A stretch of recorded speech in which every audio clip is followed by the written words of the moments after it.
So today we're going to go through what I think is the best build on the Sniper class in Space Marine 2. So let's get right into it, starting off with our perks. So for the perk tree, I have everything unlocked. Obviously, if you don't, that's okay, but let's start with our core perks. So on the first tier, we have Block Break, where shots against blocked or shielded enemies deal 25% of normal range damage. We have a melee damage increase, and then we have Reviving Squad Members 30% faster. Personally, I'd say that the 30% faster on reviving is really strong. However, if your squad mates aren't going down and you're just trying to speedrun it, then you could run it with the melee damage. The shots against blocking or shielded enemies is okay, but if you're playing the sniper correctly, you really should just be shooting the enemies that are attacking your teammates. So I'd say that probably this is the best one if you're not playing with really good players, but if you have players that never go down, then you could switch to the melee damage. For our second perk, I personally would go with high capacity. It feels really nice to have extra ammo. However, if you think you can remain stationary, you could go with this one. However, I find that you have to dodge pretty often and bosses will aggro onto you if you're putting out a lot of damage. So, and honestly, this last perk is sort of useless. So I would say this is the best, even though it's like not insane, it's just an okay perk. So moving on to our third core perk.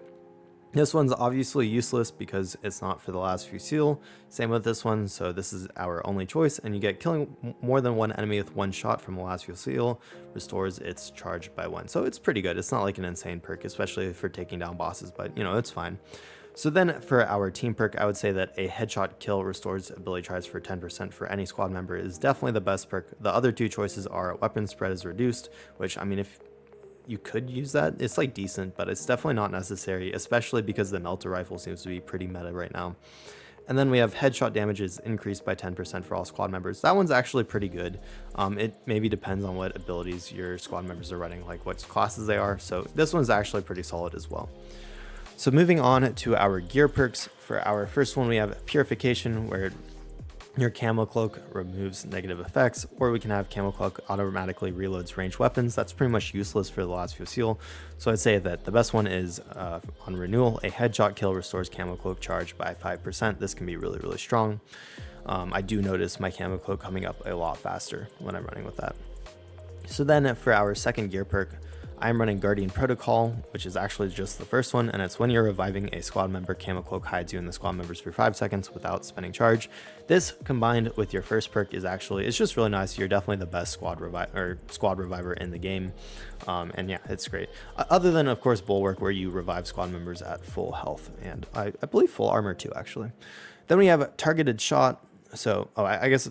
Yeah, targeted shot, the first range attack that breaks camo cloak deals 75% more damage. It's like decent, but the issue is camo cloak has such a long cooldown that like unless you're getting those headshots and it seems worth it, it's not really worth it. And then first melee attack again, it's just not, because it's just the first one. So then we have Persistence. When camo cloak deactivates, you take 20% less health, or performing attack, you remain hidden for 2 seconds, or we have when camo cloak deactivates, it startles nearby enemies. So I've been testing this one out. It actually doesn't seem to do much. So I'd actually say that the lingering concealment is better. It feels really nice to remain hidden for a full 2 seconds after you attack.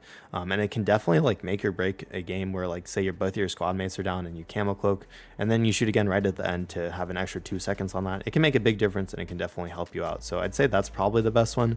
You can just test around with this one, but it doesn't seem to be very good. And then finally for our signature, I actually think the first signature is the best one. After a perfectly timed dodge, camo cloak automatically activates without spending charge for 5 seconds. And in the boss fight that I'll show at the end of this video, you definitely do see this happen. And it's really strong to just get a free camo cloak every 15 seconds if you're getting those perfect dodges. It does take a little bit of skill, but I'm sure y'all can pull that off. The receiving lethal damage can be good, because it just makes you invincible, so that's definitely very strong. The cooldown's pretty high, 180 seconds, that's like 3 minutes, so that's just something to keep in mind. This one has a much lower cooldown and you should be able to dodge pretty easy, so I think overall this one's better, but this one's not bad. And this one seems pretty rough. Hitting 4 consecutive headshots in this game can be challenging with how the enemies move around. So there are our perks on the sniper. Let's move on to our gear. Gear. So moving on to our sniper rifle. Currently, if you have all of them unlocked, I'm running the rate of fire sniper rifle just because it shoots so much faster. It definitely feels really strong. I'd say the other good one is the one that has the magazine capacity. That can be really, really nice to have the extra magazine capacity. It actually sort of depends on what mission you're running. If you're running decapitation, I'd say that just the fire rate is worth it. But if there are missions where you don't have ammo for like a long time, or ammo restore, you could run the one with more magazine capacity. And then for our perk tree on the weapon, basically I have it maxed out to shoot the fastest possible. So we have 15% faster on shots. We have, again, 25% faster when your health is low. This can be really, really insane. You can absolutely annihilate enemies when you are low on health. Then we have headshots, deal 10% more damage, more headshot damage. Killing an enemy restores armor 0.5% faster, or 0.5 seconds faster. We have more headshot damage. We have a 10% increase against boss enemies.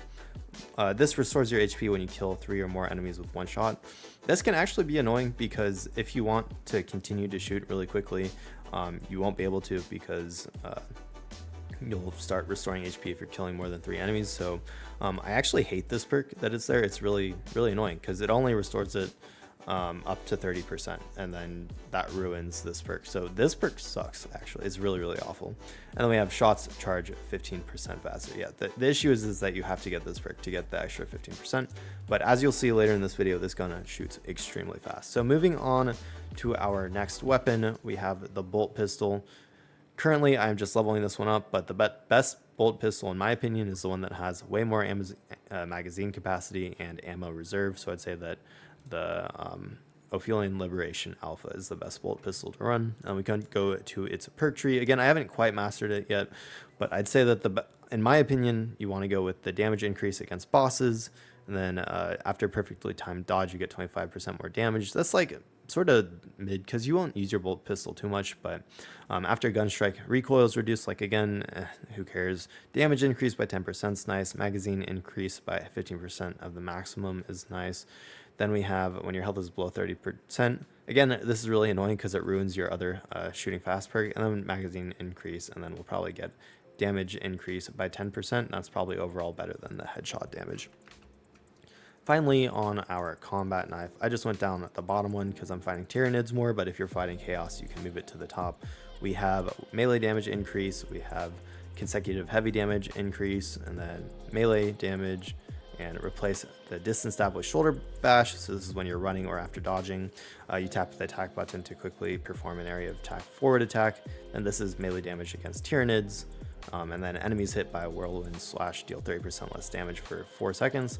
It's weird because I don't actually know if this works with the shoulder bash perk or the, where is it? Right here. I don't know if, so I guess whirlwind is different. So yeah, so that'll be fine. And then our last one will probably be, I guess we can get that. And then I think we're done. Oh yeah, we have one more to do. So we will choose probably this one, the melee damage. So I mean, you're not going to be meleeing Terminus, so maybe this one's better. After killing 10 enemies in rapid succession with the light combo, you do not lose control upon taking heavy hits.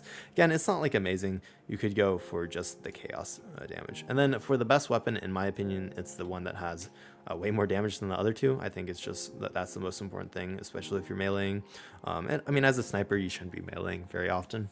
So anyways, this is probably the best one. I'm just trying to finish leveling them up. So that is all the weapons and all of the perks. Obviously, armor is totally up to you. So let's get into a match and I'll show you what the sniper looks like when we're actually killing enemies. Okay, so we are at the doors and we are going to clear this out, as this is the first part that you actually have to kill enemies in this mission.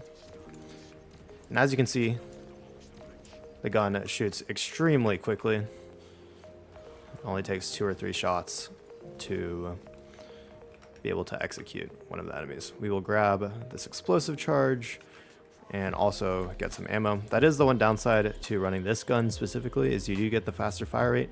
However, you have way less ammo than you could. So it's specifically good for this mission as you don't really need that much ammo, and where you do need a lot of ammo, there are extra ammo boxes. Oh, look at that, it only took 2 shots to get this guy to be executed. So we will execute this guy and then put down explosive charge. And this is on Ruthless too, so I'm gonna dodge backwards. And the nice thing about is you can actually no scope and you don't have to. Oh, unfortunate that we couldn't get that canceled.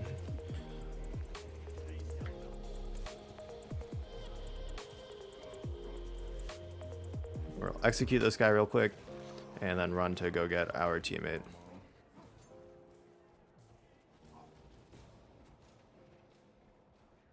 And we should be able to pull our guy up.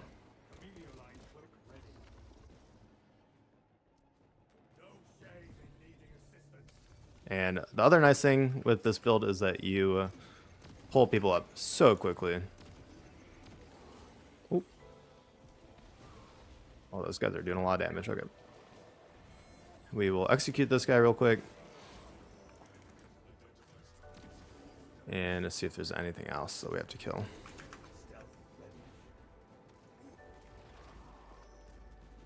So we have one more.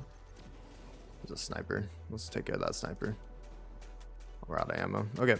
So that, again, that is the one downside of this build, is running out of ammo, but that's okay, because we will go get ammo. And honestly, the melee is not bad. And we're good to run up to the bridge. So I will see y'all at the next checkpoint where we got to do some fighting.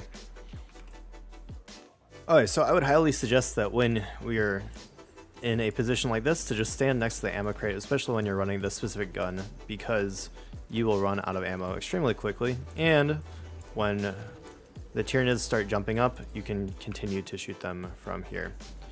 So I'm just going to keep shooting them. And if any jump up, then we will switch to those as well. And as you can see, we can pretty much kill them as fast as they jump up, just by standing next to the ammo cache.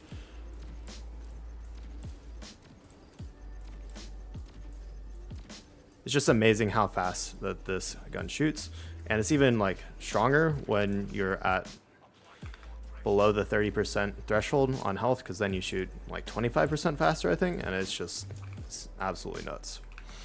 Okay, let's see if there's any of. Sometimes they come back here on this mission, so we'll just knock them out real quick. We'll actually get a better angle on them, but our teammates are handling that just fine.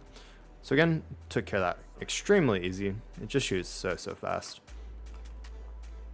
Alright, so I will see y'all at the final boss fight, and you'll see just how fast we melt the final boss with this build. So we are at the final boss. You will see that this build absolutely melts him. Let's figure out where the ammo crate is and go over there. Just gonna run over there real quick, and this will be our place to sit during the boss fight, unless the boss actually jumps on us. I mean, do your best to get headshots. It is a little bit rough just because of how hard and big he is and how fast he moves, but and you will have to dodge every once in a while because you will pull aggro. But luckily with this build, you will go invis from that one perk whenever you get a perfect dodge, so that helps a ton. And usually when, unfortunately, when he gets to half health, ooh. So generally I'll actually dodge that, and it's a lot better to save your invis so that you can make it so that the little guys attack your teammates, not you. So definitely screwed up by using that up too early, but we will just get this guy down really quickly. And as you can see, because we are low, we are able to attack him quite quickly. So let's let him aggro on the enemy. Okay. And while he's doing that, we will get our ammo. And then make sure you dodge through these, because they do a lot of damage. And I find it's easier to dodge into them. We're going to go invis here. Just let him go on our teammates. Unfortunately, our teammates bringing him over here, which is definitely not ideal. But that's okay. You can also no-scope, honestly.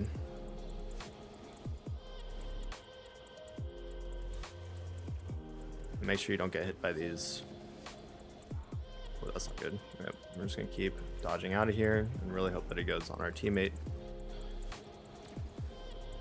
Our teammate really needs to bring him away from the ammo crate.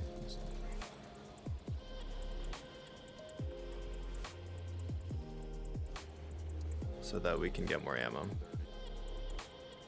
Oh, apparently our other teammate died fully. That's bad. Well, luckily he got me up, but this is gonna be rough for sure. It's really important that we...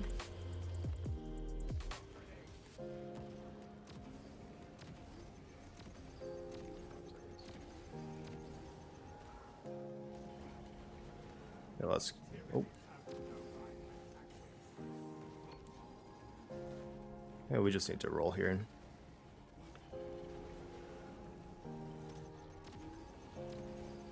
And dodge these. Need to get ammo again. We should be able to take him out here. Oh. Our teammates are not doing a good job of bringing him away from the ammo crate, but that is okay.